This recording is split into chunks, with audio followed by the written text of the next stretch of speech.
질병은 한 인간의 의식이 더 이상 제대로 작동하지 않거나 조화를 이루지 못한다는 사실을 알려주는 인간의 상태다. 이렇게 내면의 균형을 잃어버리는 것은 몸을 통해 증상으로 나타난다. 그러므로 증상은 신호인 동시에 정보 제공자다.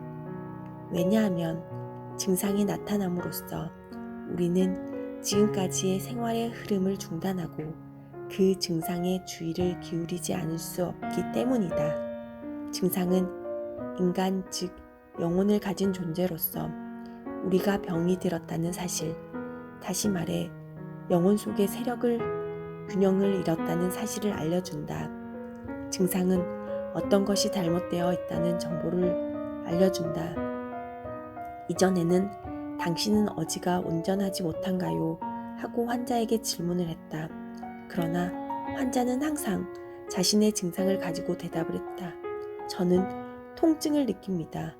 오늘날 우리는 곧장 어떤 증상을 가지고 있나요? 하고 묻는다. 이 두 가지 정반대의 질문 방식, 즉 당신은 어디가 온전하지 못한가요?와 당신은 어떤 증상이 있나요?는 더 자세히 살펴보면 시사하는 바가 대단히 많다.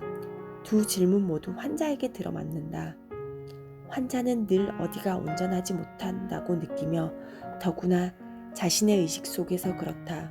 그가 정말 건강을 회복했다면, 즉 온전하고 아픈 곳이 없다면 그는 아무런 불편함을 느끼지 않을 것이다. 그러나 그의 건강을 회복하는데 어떤 부족한 것이 있다면 그는 건강하지 않으며 병이 든 것이다. 이렇게 병든 상태는 몸을 통해 자신에게 해당되는 증상으로 나타난다. 따라서 증상이 나타난다는 것은 어디가 온전하지 못하다는 것에 대한 표현이다. 우리가 의식하지 못하는 대신 그것이 증상으로 나타나는 것이다. 일단 질병과 증상의 차이점을 이해했다면 질병을 대하는 인간의 근본적인 태도는 급격하게 변한다. 인간은 증상을 더 이상 최선을 다해 퇴치하고 근절해야 할 심각한 적으로 여기지 않는다. 대신 질병을 자신에게 온전하지 못한 곳을 찾아내고 그렇게 해서 원래의 병든 상태를 극복하는 데 도움을 줄 수 있는 파트너라고 깨닫게 된다. 이제 증상은 우리가 자각하는 데 전력을 기울이도록 도움을 주고 또한 이 최상의 방침을 따르지 않는 엄격함과 비장함도 보여줄 수 있는 스승이 된다. 질병에는 단 한 가지 목적만이 있다. 그것은 건강을 회복하도록 해주는 것이다. 그러나 증상을 통해 건강을 회복하는 데는 아직 필요한 것이 있다. 그것은 우리가 증상의 상징적인 표현을 이해하고 있다는 점을 전제로 한다.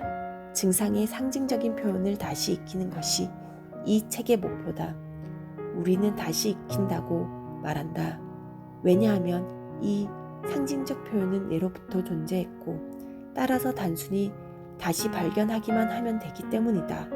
우리의 모든 말은 심신상관적이며 이것은 말이 몸과 마음의 상관관계를 잘 알고 있다는 것을 의미한다. 이렇게 이중구조로 되어 있다는 말은 불확정성을 알아듣는 법을 다시 익히게 되면 우리는 금세 증상 등이 전해주는 내용을 알아들을 수 있으며 심지어 이해할 수도 있는 것이다. 증상들은 동료들보다 더 중요한 것을 더 많이 알려준다. 왜냐하면 증상들은 아주 내밀한 파트너이며 우리들만의 것이고 우리에 관한 정말로 잘 알 수 있는 유일한 것이기 때문이다. 아무리 친한 친구라 하더라도 증상들만큼 우리의 진실을 가식 없고 정직하게 얘기할 수 없는 것이다. 하지만 증상의 이러한 솔직함을 쉽게 받아들이긴 어렵다. 왜냐하면 솔직하지 않게 사는 것이 항상 더 편하기 때문이다. 그래서 우리가 증상들의 상징적 표현을 익히는 것을 다시 잊어버리곤 하는 것은 놀라운 일이 아니다. 그런데 증상들의 상징적 표현들을 단순히 흘려듣고 잊어버리는 식으로 증상들이 사라지지 않는다. 우리는 어떤 식으로든 그 증상들과 늘 관계하고 있다. 우리가 그 증상들이 하는 말에 귀를 기울이고 서로 의사소통을 하려고 노력한다면 증상들은 진정한 치유로 나아가는 데 있어 확고한 스승이 된다. 증상들은 실제로 어디가 온전하지 못한지를 알려주고 우리가 깊게 보완해야 하는 문제점을 무엇인지 알려줌으로써 그러한 증상들이 더 이상 나타날 필요가 없도록 하는 기회를 준다. 체험을 통한 인식 과정과 깨달음을 통해서 여기에 질병을 퇴치하는 것과 질병을 변화시키는 것을 차이점이 있다. 치유는 오로지 변화된 질병으로서부터 이루어지는 것이지 결코 완치된 증상에서 생기는 것이 아니다. 왜냐하면 치유는 이미 인간이 더 건강하고 즉 더 온전하고 더 완벽하게 되었다는 것을 전제로 하기 때문이다. 치유는 항상 영생의 행복, 우리가 깨달음으로도 부르는 의식의 완전함에 근접하는 것을 의미한다.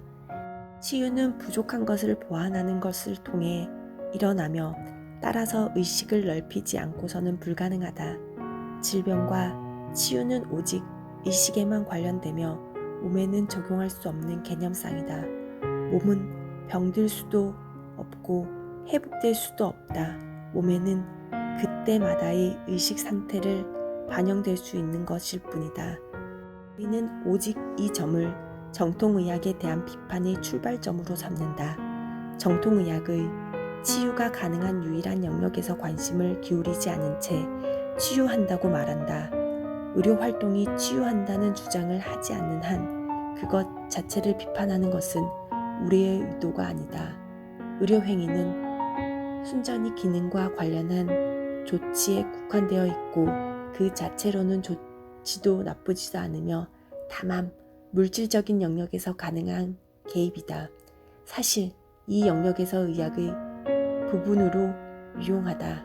기능과 관련된 조치를 통해 세상을 변화시키려는 것이 환상이라는 사실을 간파하는 사람은 거기에 반드시 일조할 필요는 없지만 자신이 혹시 그렇게 할 필요를 느끼지 못한다고 해서 다른 사람들에게도 못하게 할 권리는 없다.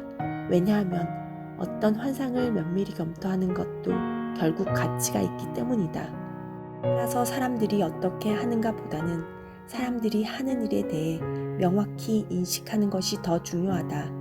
지금까지 우리의 입장을 이해한 사람은 이 대목에서 우리의 비판이 정통의학뿐 아니라 자연요법에도 마찬가지로 적용된다는 사실을 알아차릴 것이다.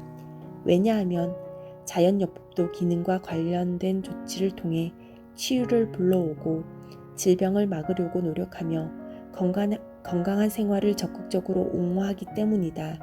자연요법의 기본 철학은 정통의학의 기본 철학과 동일한 것이며 다만 그 방법만 약간 독성이 덜하고 자연에 더 가까울 뿐이다. 인간이 추구하는 길은 불행에서 벗어나 영생의 행복으로 나아가는 것이다. 질병은 도중의 잘못으로 인해 나타나는 따라서 바람직하지 않는 장애가 아니다. 질병은 인간이 영생의 행복을 향해 나아가는 길 그 자체이다.